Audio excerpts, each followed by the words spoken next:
He told the media before the match that Kapil Dev will never score a 50 in a test match again. And it was a statement that took many people by surprise, including Kapil Dev himself. And when Kapil Dev heard that statement, he was furious.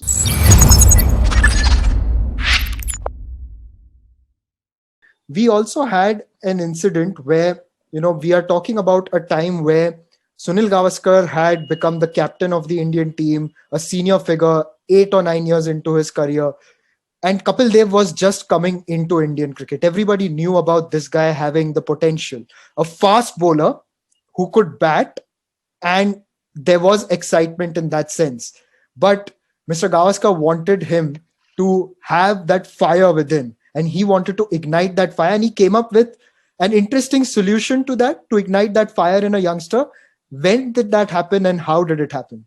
Yeah, that was the classic example of Mr. Gavaskar's man management and the manner in which he would gauge people and would realize what made them tick. So, Kapil Dev, as we know, as is famously documented, made his debut on the tour of Pakistan in 78, 79 under the captaincy of Bishan Bedi. Then, of course, we lost in Pakistan and Bishan Singh Bedi was removed as captain and Mr. Gavaskar was appointed in his place. And 1 year later, by the time Pakistan toured India in the 79-80 season, Kapil Dev had, done very well and he was considered one of the most valuable members of the Indian team. Was there a Mr. short Gavaskar, span where Venkat also had captained in between those two that tenures? happened. That happened on the tour of England because Mr. Gavaskar won his first series as captain against the West Indies in 78-79. But there was a lot of speculation that he was planning to join Kerry Packer, and then the BCCI decided that Mr. Gavaskar would be penalised for even thinking of wanting to join Kerry Packer, and he lost the job for the tour of England in 79-80. Venkat Raghavan was appointed captain for that series.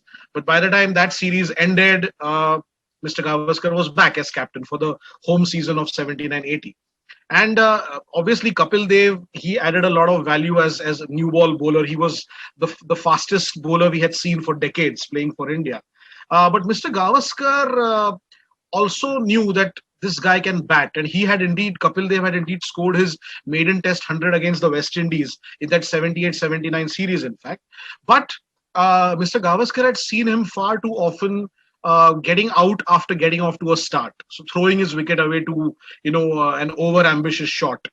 And he did speak to Kapil Dev on several occasions, telling him to rein himself in, understand the kind of player he was. And it was important that once you got off to a good start, you have to make it count.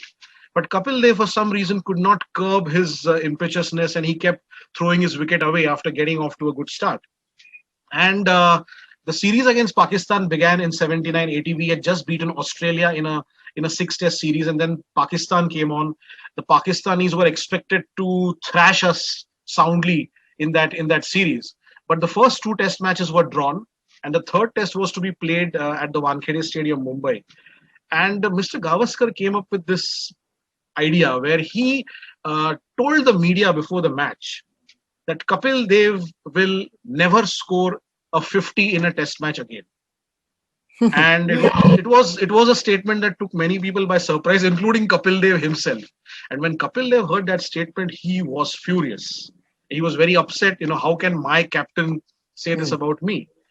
And would you believe it? In that Mumbai Test match, it was a low-scoring game, but the biggest difference was made by a certain Kapil Dev Nikhanj, who put his head down on a wicket which was favouring the bowlers and scored a crucial 69, which turned out to be a match-winning score. And Kapil Dev came into the pavilion, he's like he was thrilled that he's proved his captain wrong. And he told his captain, Skipper, I got a 50. Basically Kapil Dev was trying to tell his captain Yeah. that I have proved you wrong. But Mr. Gavaskar said that is precisely what I intended. I don't mind you, shoving my words down my throat. I don't mind you doing that. But the important thing is you can bat, and today you proved by playing that great innings. So that was Mr. Gavaskar's way of understanding what made individual players tick and getting the best out of them. This was a kind of a reverse psychology situation where he deliberately tried to downplay someone, and that person said, "Okay, I will show you. I'll prove you wrong," and he went on to score that 50. So that was Mr. Gavaskar's man management. And he also has his way with words. We've seen that in the commentary box. And this incident is another proof of it.